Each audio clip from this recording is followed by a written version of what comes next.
You study for hours, you understand everything. And somehow, 2 days later, it's gone. Not because you're bad at studying, but because no one taught you how memory actually works. Now here's the crazy part. In Japan, students memorize over 2,000 complex characters and remember them for life. Not for one exam, not for 1 year, for life. So what do they know that most students don't? We've all felt it. You spend an entire evening studying. You close the book feeling productive. Then the next morning, your brain feels empty. It's frustrating. And most people blame themselves. But here's the truth. It's not laziness. It's not low intelligence. It's biology. Your brain is designed to forget anything it thinks is unimportant. And that's where Japan does things differently. By the time Japanese students finish high school, they're expected to read, write, pronounce, and use thousands of kanji characters, each one a tiny puzzle with multiple meanings. Remembering that much information shouldn't be possible, yet it is, because they don't rely on motivation. They rely on rhythm. Most students think learning begins when they sit at a desk. In Japan, learning starts before the books even open. Why?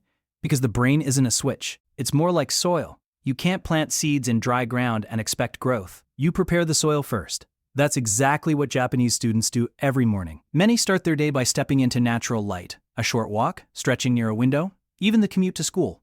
That sunlight sends a powerful signal to the brain. Wake up. Focus. It resets the body clock and sharpens memory for hours.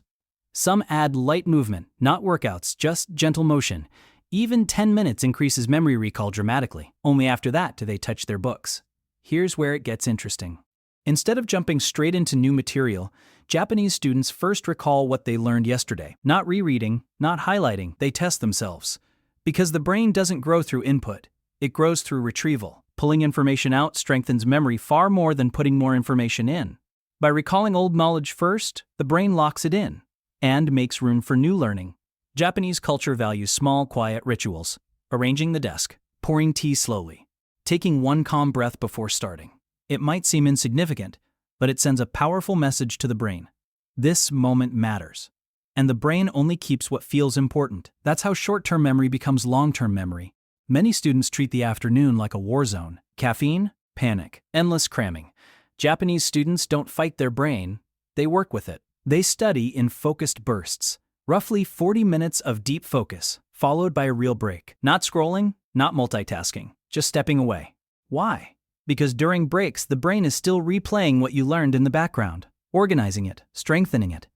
Rest isn't wasted time, it's part of learning. Instead of rereading the same chapter again and again, Japanese students revisit information at precise intervals. Instead of rereading the same chapter again and again, Japanese students revisit information at precise intervals. Day 1, Day 2, Day 4, Day 7. Each recall sharpens the memory. By the end of the month, it's almost impossible to forget. And here's the irony. This takes less time, not more, because you stop fighting your own brain. Another subtle difference?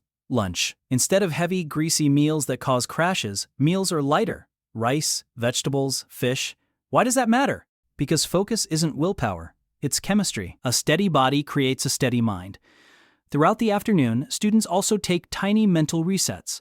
A deep breath, adjusting posture, a moment of silence. While others push through exhaustion, they reset and return sharper. Most people think learning ends when they close their books. In Japan, night is when learning is sealed. Before bed, many students do a 10-minute light review. Not heavy studying, just a touch. That tells the brain, this matters. During sleep, the brain replays what you reviewed last part, turning it into long-term memory. Sleep isn't passive. It's the most powerful study tool you have. That's why Japanese students protect their sleep. Dim lights, screens off, calm routines. Every late-night scroll steals from tomorrow's memory. Before sleep, many students set one tiny goal. One flashcard. One sentence written. One character practiced. Not volume. Consistency. This is Kaizen. Small improvements, daily. They also embrace something called the pause, the quiet space. A few minutes of stillness before sleep allows the mind to shift from stimulation to restoration. And when the body rests, the brain remembers. Japanese students aren't superhuman.